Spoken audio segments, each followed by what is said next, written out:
Mink. Thank you for finally putting the dragon up. I hope for your sake that you didn't photocopy that, because that's by my niece. And for a 10-year-old, that kid is litigious.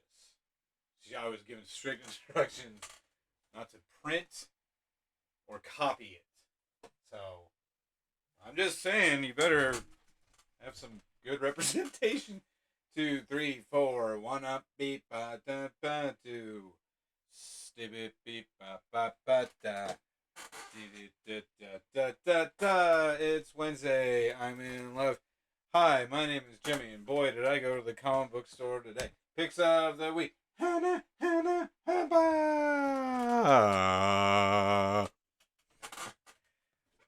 Stereo effect for all of you with headphones on. You're listening to the Quiet Storm. All right. So, boy, am I ragged today, man. I really, I really underestimated how long it was going to take me to get home from the comic book store today.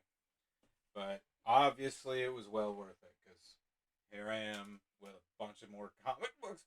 Like I cleared out my bag last week, which felt good. But then this week was like a huge week, so hopefully, I don't know. There's no real rhyme or reason. The only time it seems like there will be a light week if there are 5 Wednesdays in a month.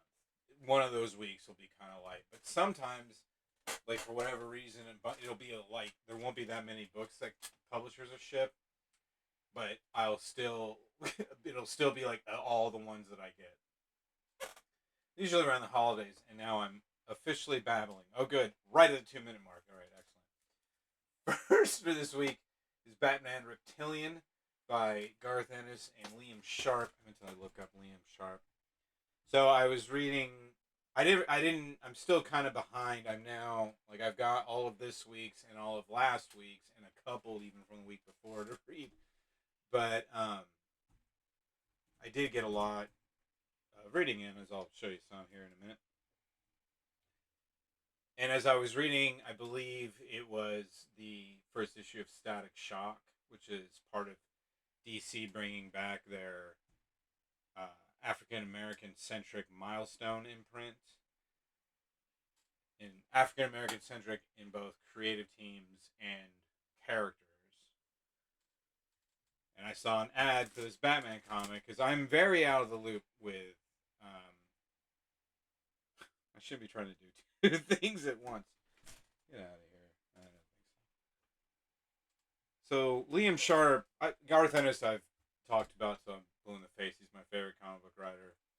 Liam Sharp is another British. Well, Garth Ennis is Northern Irish, I believe. Liam Sharp is British, and so he's probably worked with Ennis before. He's probably worked with other writers that I like before. Yeah. So, and I was hoping when I saw the ad that it would see it as a Batman story, and it is called Reptilian, that it would be about Killer Croc, who's one of Batman's rogues gallery that I like, and who I feel is like underused. But from what I remember, the ad was, it's a new villain. Like, okay, whatever. I can't even remember the last time Garth Ennis wrote Batman. It might have been when he crossed over with the Demon and or the Hitman. That was probably the last time. I mean, yeah, Ennis hasn't written a superhero book unless you count the boys, which you should not. Doesn't. Also, this week I got Moon Knight #1. This is the. Oh, I meant to look that up too. I've actually been okay. When I was a kid and I first started collecting comics, I developed a system for cataloging them that I've departed from very little in the intervening 30 years. So I used to go by the indicia in Marvel Comics, all the little publishing minutia that they put in the bottom margin of the splash page traditionally. Marvel would always put it by volume. So like the first Wolverine solo series was a limited series of 4 issues. That's volume 1. The volume 2 is the regular series, which ran from 1988 until I want to say 2002, somewhere in there. And then they started it again in 2002, so that's volume 3, and so on. But somewhere along the line, I just would lose track of what volume was what, and it was kind of before I was really utilizing the internet. And even now with the internet, sometimes I'm just too lazy. So now I've just been going by year. But when I looked at the Moon Knight has had several titles over the last probably 10 years, and none of them last very long. And they're always good. I don't think I've skipped one, you know. And I think I even went back and got like the Bendis stuff that I hadn't. And I don't know. Maybe I still need that stuff, but I've been slowly filling in my Moon Knight collection over the years.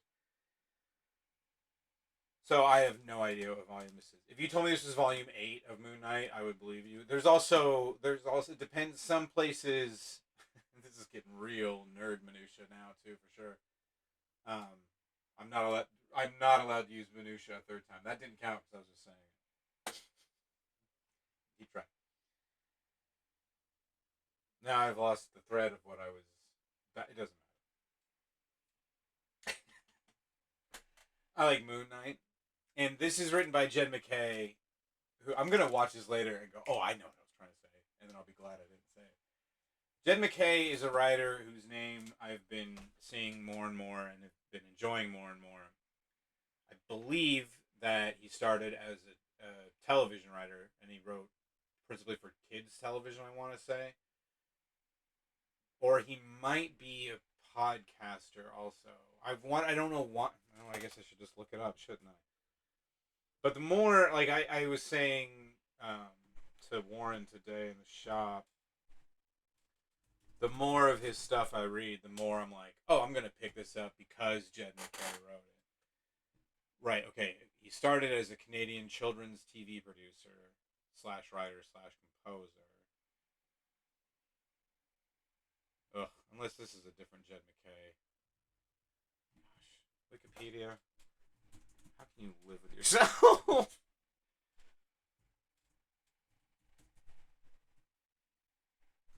I mean, that might be the same guy for all I know, but there's nothing on his Wikipedia about his comic book work.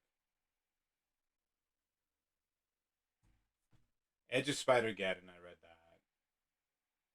Infinity Wars, Ghost Panther, Daughters of the Dragon, Man Without Fear. So he's written a lot of titles that either tied into a larger storyline or, but just barely. Like Infinity Wars, Ghost Panther was like an alternate universe. So was the Spider-Geddon stuff. And Daughters of the Dragon is a female kung fu team going back to the 70s that doesn't get, and I love that sort of thing. So these are the things that have familiarized me with Jed MacKay, and so I have no reason to think that his Moon Knight will be any different. It's really hard to top Jeff Lemire's Moon Knight, which I think was the last one, which would have been about 4 years ago. But I mean, not impossible for Jed MacKay, I wouldn't think. So this was these two. Actually, this Reptilian came out. So this came out this week. This came out, I want to say, a couple. It might even been June.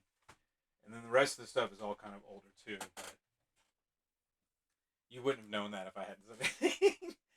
So this is Apocalypse 5000. This came out, I want to say, a couple months ago, and he didn't order any, and so I bought it directly from Floating World Comics. Floating World Comics, if I'm not very mistaken, they're a very small publisher that have only been around for a couple years now.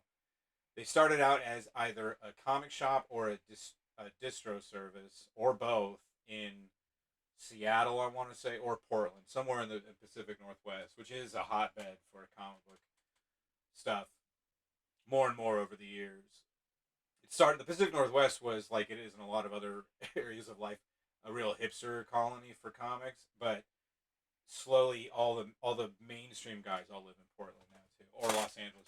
New York, I think, is empty as far as the comic book industry goes once DC left, except Marvel is still there, but also, like I'm saying, most of their staff live across the nation. A lot of them in the Pacific Northwest. So Floating World, though, is I really like them as an indie publisher. I've been buying a lot of their stuff.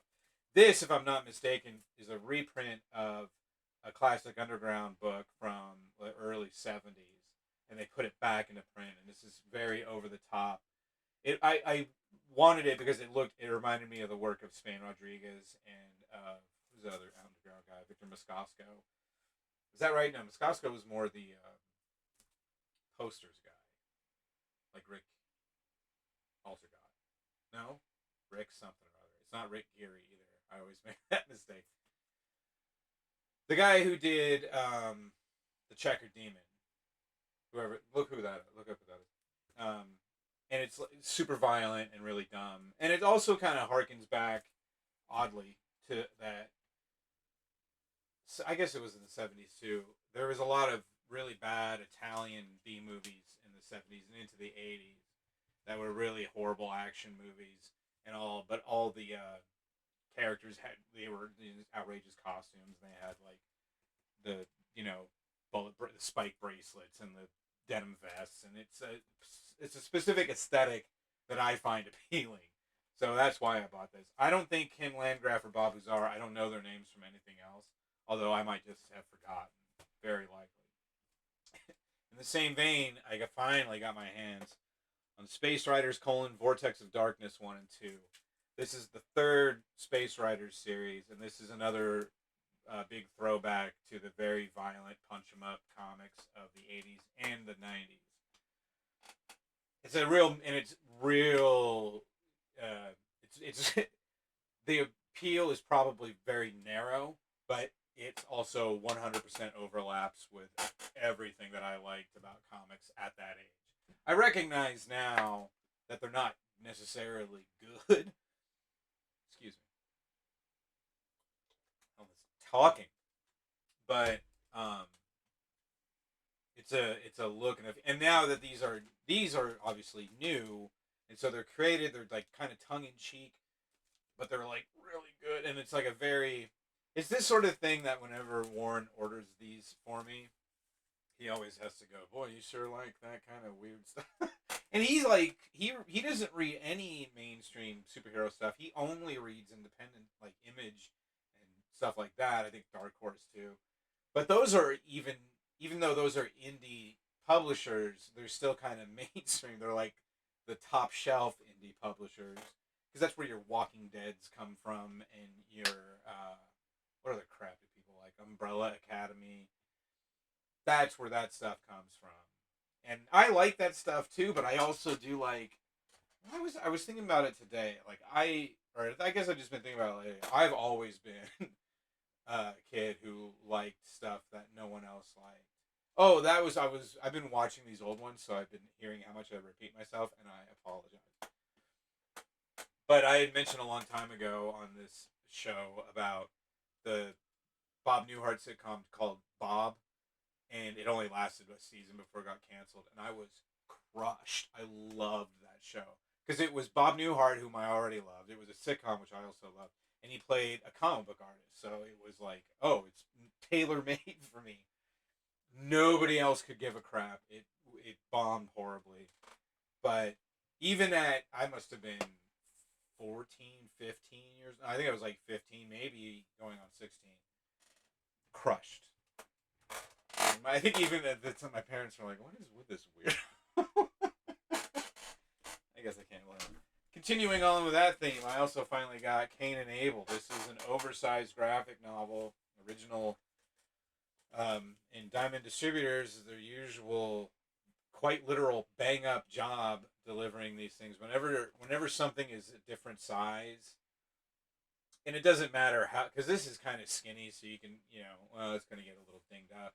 But even when it's a big, thick book, it comes in. The corners are always, and I think like he's already giving me a discount because I buy so many books a month, and I think he was like, I'll send it back, I'll get a new one, but I don't know how long that's going to take. And I was like, it's fine, dude. I'll just buy it. For one thing, I'm not a condition queen. Like I don't want my comics to be damaged. I don't like when that happens, but it does happen. So I just kind of roll with it.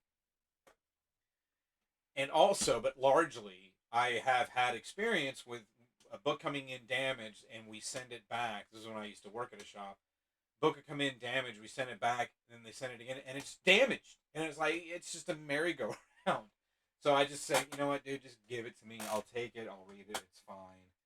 I am not paying full price. I have to remind myself. And also, it's Shaky Kane. Shaky Kane and Crent Abel each do a story. Each do two stories. So this is Shaky Kane, and then this is Crent Abel, who draws in a very similar style, but more, I would say, closer like Trevor Von Eden, and more the Bronze Age Marvel stuff, but still kind of with an underground vibe to it. That's the sort of thing. And whereas Shaky Kane, I always feel is like Kirby and Ditko. He's like Silver Age, but also if you were on acid, which I've never actually done. Although I have. You know what? Let's not get into that. And then finally, I don't know when I'm going to get to this. It's probably going to go up on the shelf with the rest. I have. This is my. You can't see the shelves in this closet. That's why I finally decorated. But this is now my to read closet. I have a closet full of books that I haven't read yet. And I've been good about not buying, but lately I have been buying a little bit. This is Event Leviathan trade paperback. This was one of. This was probably like the second. So when Brian Michael Bendis went to DC, I want to say in 2018, or maybe 2019. No, I want to say it was 2018. There was a big, almost like a fanfare because he took over Superman, which is their flagship title, obviously, flagship character. And so there's a big Man of Steel miniseries, and then he started writing for Action Comics and for Superman, and so those two big stories, and that was like a big deal. But this was, if I'm not mistaken, his first crack at a DC universe-wide event crossover. So this is the core book. And DC doesn't do. I don't know actually because I don't buy that many DC comics. But when they do, no, yeah, they definitely do because when they did like Dark Metal or Dark Knights or whatever, I don't even care. There's all these other tie-in books. So I don't know though that I think this might have been pretty well self-contained. And I also want to say this started right when the quarantine started or was supposed to, so it was postponed. But the question is in it, so that's already something. And it's Bendis, who I do like, and who I don't even know if he's writing for DC anymore. I'm so out of the loop on their DC. I was going to say that earlier with this Batman. Garth Ennis book got right past me. I only check the it's a long one. I'm sorry. I only check the um, Diamond Distributor page every week for what's going to be coming out the next week, and they don't carry DC books anymore. And I for a while was like, oh right, and then I would go check a different website. But not, at this point, I'm just like, I don't care. If there's something I really want, my shop will order it for me. It's not that big a deal, but it does kind of like I guess there was another issue of Static which was coming out today, and it didn't ship until it's not actually shipping until next week. I don't really. If he told me, and I was like, I almost wish you hadn't said anything because now I'll be annoyed by that. If I hadn't known about it, it wouldn't have made a difference. That was picks of the week. This is picks. So I guess it's good I didn't throw a whole bunch more onto here. So I think I only had 2 originally, but now I've got 4 to share with you today. This is Aliens Aftermath, written by Benjamin Percy and drawn by Dave Wachter, who I do know, but I couldn't tell you from what. I'm not going to look it up right now. This was good. I really probably should have watched Aliens again first, but there was enough references to the movie that I was able to connect the story. Which you don't, and again, this is another reason I kind of like Aliens comics is that they're pretty well self-contained. So even if I had never seen Aliens, and to be honest with you, I started reading the comics before I'd ever seen the movies, and the first movie I saw was Alien 3 in the theater. I don't know why I didn't get around to watching the first 2 until I was almost 30, I want to say, or I might have been 30, 31. The comics I just have always liked better. I don't know, but this was really good, and yeah, I hope they give Benjamin Percy an Aliens book because I don't remember who's writing it now. I have no complaints, but I like what Percy did with this. I also last week read Savage Hearts. This was exactly what I was hoping. It was a jungle adventure. It takes place on another planet, so it has a kind of fantasy vibe to it, but it's definitely a jungle book. There's, um, you know, hippopotamuses and monkeys, and it's that sort of thing. Like, it's basically a ride on the Jungle Cruise at Disneyland, which is what I want from like jungle adventure stuff. Story was really good. Art was really good. I'm really looking forward to the rest of this. I don't know. It's a Dark Horse book, so these things always feel like they're kind of just sporadic. There might be the. It feels like, and I guess I meant to look this up too, but it feels like it is a sequel to something. But I could be very mistaken. I'll have to look that up at some other point. But really good stuff. This stuff I don't remember if I showed you guys last week, so please bear with me. But I did read the United States of Captain America #1. Did I talk about this last week? So I don't know. I feel like I must have, so I'll just try to thumbnail it. There was a lot of nonsense in the news that week that came out that Captain America was being politicized. This was largely coming from Fox News and the like. Oh, they're making Captain America have an agenda, which is the stupidest thing, obviously, because Captain America's agenda #1 has been and always will be since 1940 to punch Nazis. It doesn't get much more political than that. Having said that, there's so the kind of the premise is that all 4 Captain Americas are teaming up to solve a mystery. Or no, that's what it is. There's apparently nationwide a bunch of Captain Americas, or just people who dress up like Captain America and perform heroic deeds. And Steve Rogers is like, "Oh, you shouldn't have." Like he didn't realize he was such a influence. But now these people, these Captains America, are being picked off. They're being murdered. Right? I think that's right. I am exhausted, so I could be wrong. So Steve Rogers, the original Captain America, Sam Wilson, who was the Falcon in the '70s, Winter Soldier, who was Captain Bucky Barnes, who was Captain America for a minute while Captain America had been killed off. Actually, he and Sam Wilson were both Captain America around that time, and then they fought towards the end of that series, which was really fun. And then that was when Steve Rogers came back, and also U.S. Agent John Walker, who all 4 of these characters people are largely familiar with now from the various Marvel films and the television program Falcon and Winter Soldier, which introduced U.S. Agent to the MCU, and which I watched one episode of and thought was fine, but I was like, I gotta get home so I can read comics. So the first Captain America that they meet is this gay kid he's like a teen runaway, and he becomes a hobo, which is a real thing. I've actually done some reading up on that. It's another sort of faint interest I have is Life on the Rails. So I've read like a couple books. Or I know I have one really good book that I haven't gotten to, but I bought years ago. But that sort of thing interests me. There's a really good Lee Marvin movie called Emperor of the North Pole, or sometimes it's listed as Emperor of the North. That's about hobos and stuff, and I really like it. And it's a real culture. It also kind of intersects with punk rock in some ways too, which is another reason I'm interested. And quite obviously, to me, it seems written specifically to troll conservative America. And that's why it was on Fox News. Now, you can call me cynical. Oh, I'm sorry, I can't hear you. I forgot. We haven't set that up yet. Yeah, it really felt like it. I'm not saying it was bad. And Chris Cantwell is writing Iron Man right now, and I'm really happy with that. I'm pretty sure that's who I'm thinking of. Dale Eaglesham, some of the art duties, and he's always great. But it's so obviously them trying to do that, and I don't just so it'll get into the news cycle, and then sales will pick up.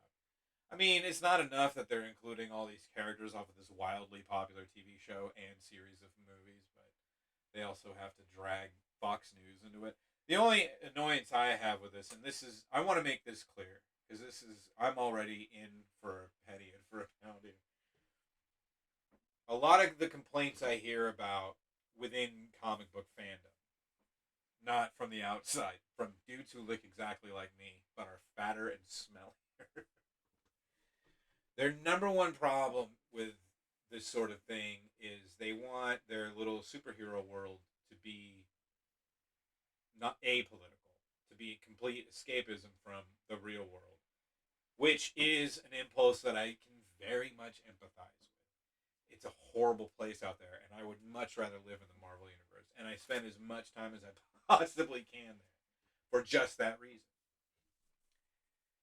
I, though, have accepted the fact that you can't have it in a vacuum, and the whole, or at the beginning in the '60s, part of the appeal of Marvel Comics was that it was the world outside your window. It was supposed to be. That's why it took place in New York and not Metropolis.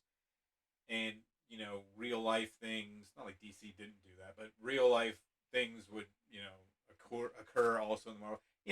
They've departed from that in a lot of ways, but that's still largely the appeal. And again, like I said, Captain America, the character itself, as created by Joe Simon and Jack Kirby, was very much a political statement. It was these two New York Jews who said, "Hey, that feh with the Nazism." So Jack Kirby drew it, and then he went to Germany and he did it himself while he was not Hitler, but punching Nazis for sure. Um, so I'm fine when they do that sort of thing. It's fine. It's the same. I used to have the problem with, or no, I don't want to get off on that tangent. So I feel the same way. I don't. I would prefer these superhero adventure comics to be completely cut off from reality, but they don't have to be. I'm completely fine if they're not. It's honestly, in this case, it's more being able to see the strains, just being able like, oh, this character was just created. I mean, and I hope that character. I hope some young queer kid out there picks up this, maybe even because his idiot parents were watching Fox News and he's like, oh yeah. And I hope it becomes his favorite character, and or she or they. I hope it becomes their favorite character of all time, and they grow up to be a great. And that would be awesome. That's the non-cynical part talking. The cynical part is like, come on. I hope it was worth it. Also, this week I read Vinyl #1. This was very fun and very weird. It's a horror book, which I'll be honest, I don't really feel like Image does very good horror. I think like Aftershock does good horror, and I'm alone in that. There's a lot of very popular horror books from Image, starting with The Walking Dead, but you also have Nailbiter, and well, now I can only think of ones that I was reading back when I liked them. It's hard for me to say because horror is I'm very much a snob about it, and this is serial killer horror, which is not amongst my favorite, but it's very weird and it ties in with like record collecting and stuff, although that's not apparent yet as to why. So I don't even really know enough of what's going on to even explain it further, but maybe I'll report back when I finish the series. That was Pixel last week. Okay. I am exhausted. I need to go lay down. This is going to take 9 hours to upload, as always. But, whew, good haul, though, huh? I feel better about it. What do you think? Oh, it doesn't matter. All right, I guess. Oh, I forgot I do this, too. Hold on. Hello out there. All right. That's the end. You've been letting